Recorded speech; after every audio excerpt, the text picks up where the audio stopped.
An AI engineer is the one who develop the smart systems which can analyze and predict the data to derive the outcomes. So AI engineer is having a lot of scope and it's one of the most booming industry, and the salary of AI engineer can go up to 30 to 40 lakhs per annum if you're having an experience of more than 6 to 8 years. The salary will go up to 80 to 90 lakhs. So the question is, what are the skill set required to become the AI engineer? The first skill, which is the most important skill, is Python programming language. And the second one is machine learning. Third one is deep learning. And the most important thing is MySQL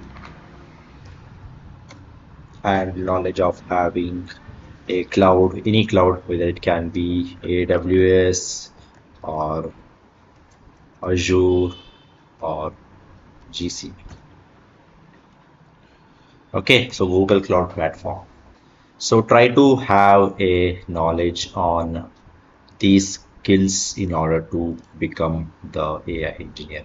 And whenever you are learning the deep learning, try to focus more on Keras and TensorFlow. Okay, so these are all the skills, and the salary, as I said, salary is up to 30 to 40 LPA for experience. For 6 to 8 years of experience, the salary can go up to 80 to 90 lakhs per annum. Okay, so this is the roadmap to become the AI engineer. Okay, so don't forget to like this particular video, follow for more.